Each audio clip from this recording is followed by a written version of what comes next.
Os demais integrantes da mesa. Voltamos com o assunto palpitante, aspectos jurídicos do aborto. Me sinto muito honrado em poder debater esse tema com a doutora Marlene Nobre, doutor Sérgio Felipe, autoridades indiscutíveis sobre o assunto. O aborto é considerado pela lei um crime contra a vida. Está lá no capítulo 1º da parte especial do Código Penal, ao lado do homicídio, ao lado do suicídio e ao lado do infanticídio. É um crime que pode ser praticado de diversas formas. 4 maneiras o crime de aborto pode ocorrer.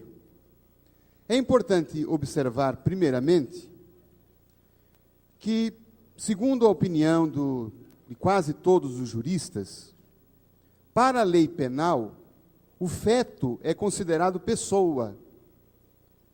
Isso é muito importante nós termos isso em mente. Para a lei penal, feto é pessoa, portanto, merecedora da proteção do Estado. O crime de aborto pode ser cometido, pelo menos, sobre 4 formas. Cada forma terá uma pena diferente de acordo com a gravidade da infração. A primeira delas diz respeito ao crime de autoaborto. O que é o autoaborto? No autoaborto, a autora do crime é a própria gestante. Então veja que interessante, é a própria gestante que pratica o autoaborto. Neste caso, o Código prevê uma das sanções mais brandas para essa modalidade de crime, que é a pena de detenção. Veja, não é reclusão, é detenção, é uma pena mais branda, cujo cumprimento prisional é mais afrouxado. Detenção de 1 a 3 anos. A segunda forma de praticar o aborto se dá quando a gestante consente que outra pessoa lhe provoque, que outra pessoa provoque o aborto. Nesse caso também, a pena é de detenção de 1 a 3 anos.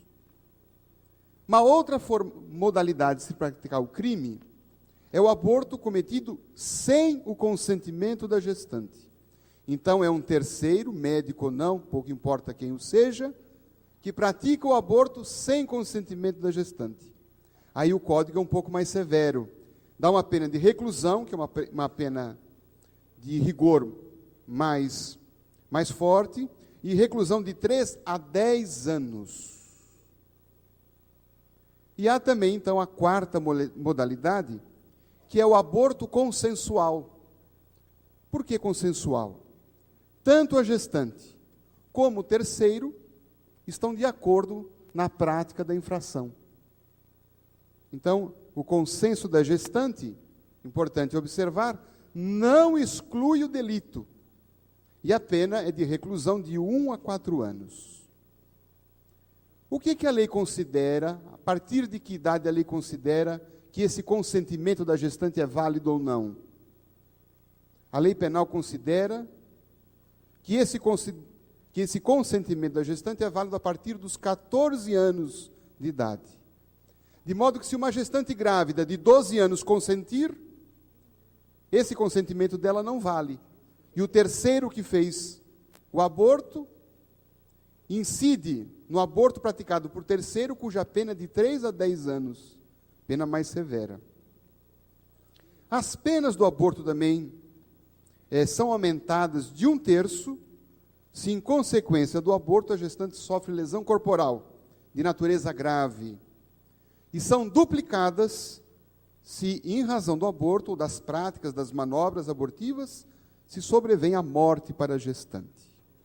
Eis aí, então, no rápido panorama, as hipóteses, as modalidades em que o crime de aborto pode ser praticado. Lembrando também que esse crime, se cometido, será julgado não pelo juiz técnico, pelo juiz togado, mas sim pelo tribunal do júri, composto por 7 jurados, necessariamente não técnicos, não bacharéis em direito. O Código ainda trata do chamado aborto legal. Queiram os senhores, por favor, compreender bem essa expressão. Aborto legal não é que existe um aborto legal, joia, não é? Nenhum aborto é legal. Todo aborto é ilegal. Aborto legal significa o quê? São aquela forma, aquela modalidade de se praticar o aborto que não é punida pela lei. Então, são abortos consentidos pela lei.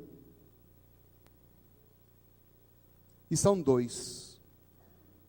O Código Penal diz que não se pune o aborto em duas hipóteses. Vamos a elas. Qual é a primeira hipótese?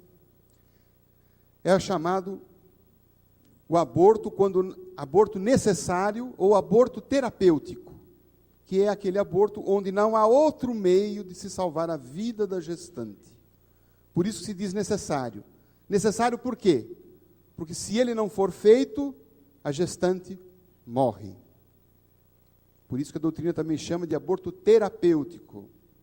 Precisa ser feito para fins terapêuticos, para salvar a vida da gestante. O aborto necessário só é permitido quando não há outro meio de salvar a vida da gestante. Dessa forma, subsiste o delito quando provocado a fim de preservar a saúde da gestante. Então, só se permite o aborto quando houver risco de vida. Aliás, dizem os gramáticos que não é risco de vida, é risco de morte. Eu até hoje não consegui chegar a uma conclusão. De qualquer forma, vale as duas hipóteses. Então, veja, se houver risco de vida para a gestante, admite-se o aborto. Não se admite se houver risco para a saúde dela. Agora, preste atenção, senhores, há um projeto de lei tramitando no Congresso, mudando esse artigo, autorizando o aborto se houver risco para a saúde da gestante. Então, os senhores imaginem a gravidade disso. Se for aprovada uma lei deste teor, nós estaríamos abrindo a porteira, onde só passa um boi, vai passar uma boiada. Então, risco para a saúde, aí eu pergunto aos senhores médicos aqui na mesa, risco para a saúde? Uma gripe é um risco para a saúde? Uma pneumonia? Uma depressão? A gestante ficou deprimida porque engravidou, vai perder a carreira de modelo? Deprimiu-se. Isso é um risco para a saúde dela? Dependendo da elasticidade que se der, é possível se consentir o aborto. Então nós precisamos ficar atentos para isso. Quando formos escolher nossos representantes perante as mesas legislativas, pensemos e procuramos conhecer qual é a ideia que o deputado, o senador, tem a esse respeito. Porque em breve, não muito distante, esse projeto será votado. E nós assumiremos uma responsabilidade muito grande se elegermos alguém favorável a essa proposta. Essa isenção de pena também só vale se o aborto for praticado por médico. Então, é importante que se pense, se houver risco de vida para a saúde, para a vida da gestante, só não se pune esse aborto se ele for praticado por médico. Nesse particular, nessa hipótese, é a única convergência que há entre o Código Penal e a doutrina espírita. Na questão número 359 do Livro dos Espíritos, Kardec perguntou a esse respeito, e os espíritos consentiram, disseram que era preferível se sacrificar o ser que ainda não existe, a sacrificar a mãe, que já está ali adaptada, e com a capacidade ainda de gerar novas vidas. Parece-nos, todavia, que a medicina hoje praticamente exclui esse conflito radical entre o feto e a gestante. Os médicos logo, logo dirão isso para nós. a ponto de termos que sacrificar a vida do feto. O professor Celso Bastos, da Pontifícia Universidade Católica de São Paulo, entende que esse aborto, que a doutrina chama de aborto necessário, hoje em dia, em face dos avanços da medicina, deveria ser chamado de aborto desnecessário, por ser injustificável diante dos avanços da ciência médica. Chamou a minha atenção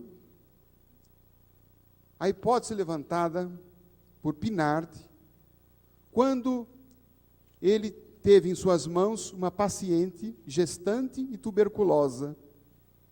Pensou-se inicialmente que, em razão da tuberculose, se recomendaria o aborto. E ele disse que não. Que, em face dos estudos realizados, o aborto traria mais malefício do que benefícios para a gestante.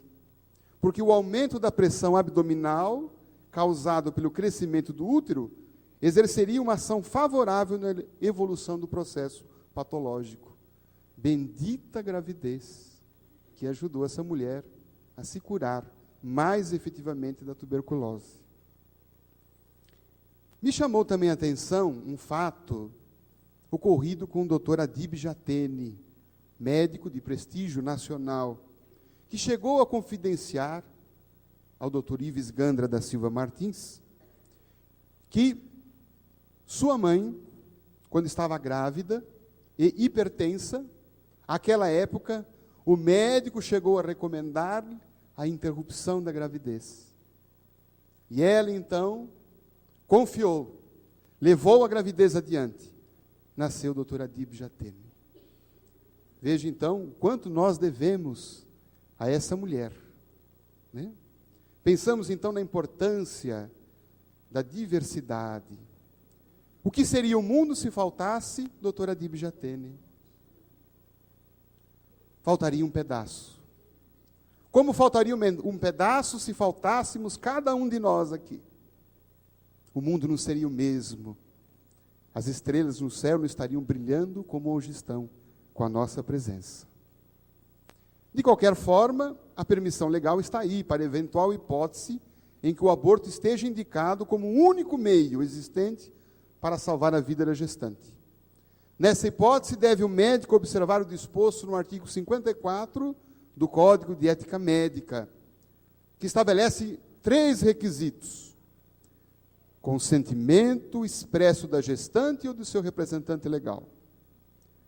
Colher o parecer de pelo menos 2 colegas, ouvidos em conferência. Terceiro requisito dessa conferência, lavrar uma ata para documentar o cumprimento desses requisitos. A segunda hipótese de aborto legal, e a última, é o que a doutrina chama de aborto sentimental, ou aborto humanitário. É a forma de aborto legal, onde o Código Penal não pune o aborto quando praticado para interromper a gravidez resultante de estupro. Então, a vítima de um estupro engravidou, em razão desse estupro. A lei, então, o Código Penal diz que o aborto que, porventura, ela vier a praticar, não deve ser punido. Os doutores, os juristas, juízes, admitiram também uma possibilidade extensiva quando a gravidez também resultar de atentado violento ao pudor. É uma hipótese de difícil ocorrência prática, mas não impossível. A mulher engravidou não pelo coito violento, mas por algum ato libidinoso que de alguma forma resultou em gravidez. Há um aspecto muito interessante para os senhores médicos aqui. Para que o médico pratique o aborto, e só o médico pode fazer esse aborto também, sem isenção de pena, com isenção de pena, aliás, não há necessidade, evidentemente, de existência da sentença condenatória contra o autor do estupro, e nem mesmo de autorização judicial. Nesse caso, os senhores médicos são os juízes do crime. A responsabilidade pela averiguação desta ocorrência está na mão do médico, que deve se valer sobre indícios de prova. O exame que ele fará, um boletim de ocorrência, o laudo do Instituto Médico Legal, e formar a sua convicção de que, de fato, houve estupro. Diversos médicos têm delegado essa apreciação para o Poder Judiciário.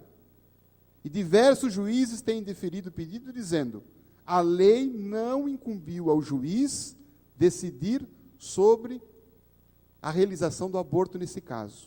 Isso é questão que compete aos senhores médicos.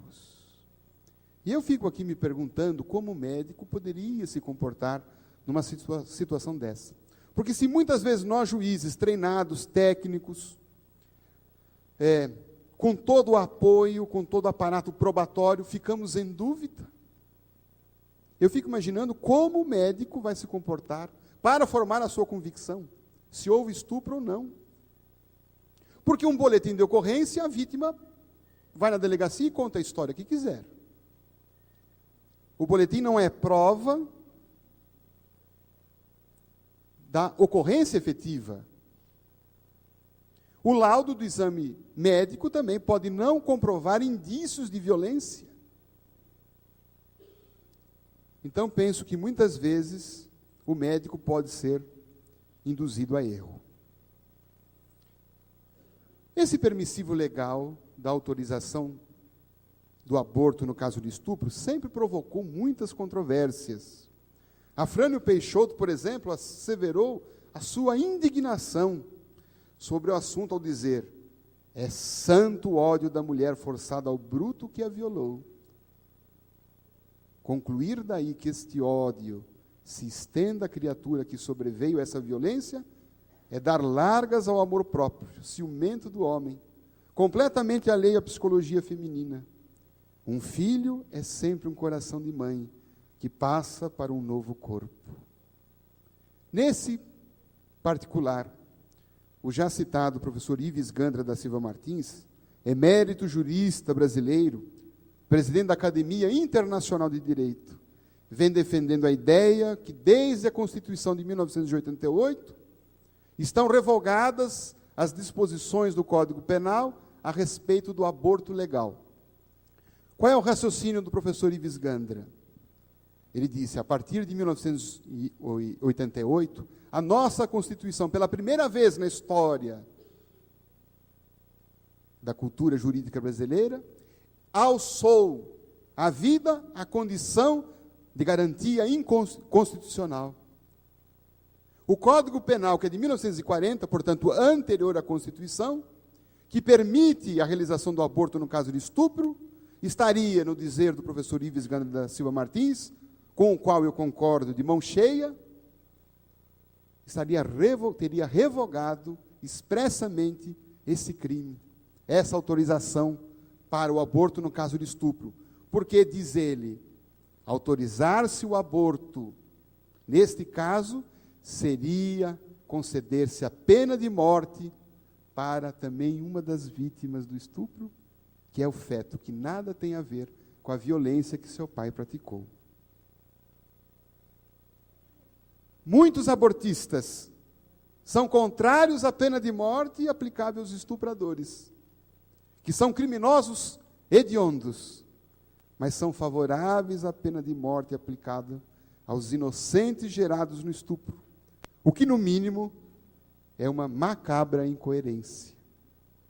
A doutora Marlene Nobre, aqui presente com muita argúcia, pergunta: defende-se tanto e com justa razão o mico-leão-dourado e todas as espécies em extinção? Por que esse mesmo ardor não se transfere para a defesa do embrião humano? Não seria melhor adotarmos políticas efetivas de adoção? Permitirmos que aquele ser inocente que veio à luz, que não tem culpa pelo ato translocado praticado por seu pai, que ele venha ao mundo, cumpra a sua missão, cumpra a sua finalidade e seja colocado em adoção. Há tantos casais que querem adotar, reclamam que faltam crianças. Quantas crianças do estupro poderiam vir? Por final, antes que abortem a minha fala, eu gostaria de tratar rapidamente a questão do alvará judicial de aborto eugenésico. O que é o aborto eugenésico ou eugênico? É o fundado em indicações eugenésicas, ou seja, referentes à qualidade de vida. Sustenta-se que existem malformações genéticas, devidas a anomalias hereditárias, alimentos tóxicos, radiações atômicas, que devem justificar o aborto para evitar que as criaturas, suscetíveis de nascer deformadas, sejam fonte de sofrimento para si próprias e para os demais. O Código Penal não prevê essa possibilidade de aborto. Aliás, naquela época, sequer concebia sua possibilidade. Com o avanço da medicina fetal, onde se passou a descobrir, na fase da gestação, possíveis anomalias, inúmeros casais começaram a ir à justiça pedindo autorização para fazer o aborto. E para tristeza nossa, esses alvarás, essas autorizações, têm sido concedidas pela justiça brasileira. 2 grandes equívocos se cometem no assunto. O primeiro deles diz respeito ao seguinte: porventura só teriam direito a nascer e a viver os sadios físicos e mentais? Os enfermos seriam infelizes? Por mais graves que sejam as limitações, o homem não perde o seu direito à vida e a sua dignidade pessoal. Aí se acha um dos mais graves perigos da biotecnologia, como dizia Jean Arnaud de Clermont, o risco de passar da prevenção dos deficientes para a recusa de aceitá-los, de assisti-los e de amá-los. O emérito magistrado paulista Ricardo Henry Marques Dipp, do Tribunal de Alçada Criminal de São Paulo, em artigo sobre o aborto eugênico, trouxe uma pesquisa realizada por um médico, Hellegers, do seguinte teor. Vejam que interessante pesquisa. Em 1967 se discutia muito sobre o aborto na Inglaterra. E ele resolveu fazer uma pesquisa com 250 pessoas que cometeram suicídio. Ele achava que aquelas pessoas eram as pessoas incapacitadas, porque se dizia que quem era incapacitado não tinha vontade de viver e, portanto, se matava. E ele, então, foi estudar os 250 casos, quem eram as pessoas que suicidavam. E ele dizia, em minha estupidez, pensava que haveria muitos incapacitados entre os suicidas. Dos 250 casos analisados, sabe quantos eram os incapacitados? 0. Nenhum. Somos nós que pensamos que eles preferem não viver, não eles. O segundo equívoco, e aí é jurídico, não há previsão legal para que se o juiz consinta na realização do aborto. O aborto é crime, e somente passível de isenção de pena, quando a própria lei assim o autorizar. Se a lei não autoriza, o juiz não pode fazê-lo. O juiz não é legislador, ele não pode passar por cima da lei. Fora das hipóteses legais, ninguém mesmo o juiz, pode conceder autorização para realizar o aborto, pois isso equivaleria à autorização para se cometer um crime. Alega-se que a lei está defasada. Não está.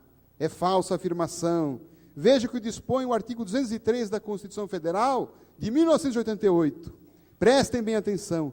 A assistência social no país tem como um dos seus objetivos a habilitação e a reabilitação das pessoas portadoras de deficiência e a promoção de sua integridade e a vida comunitária.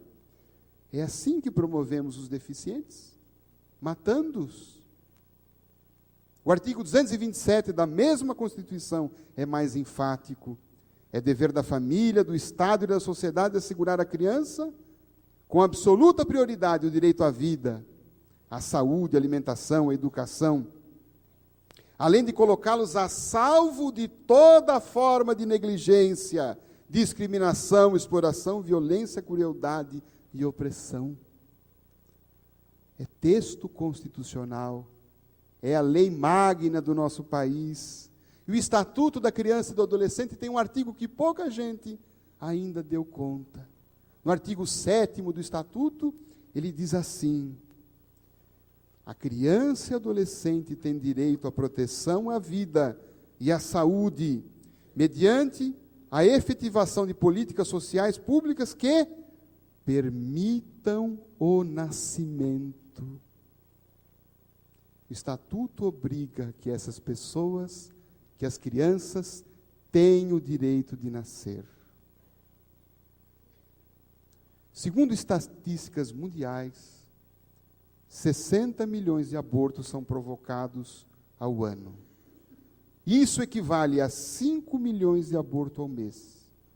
166.600 abortos ao dia.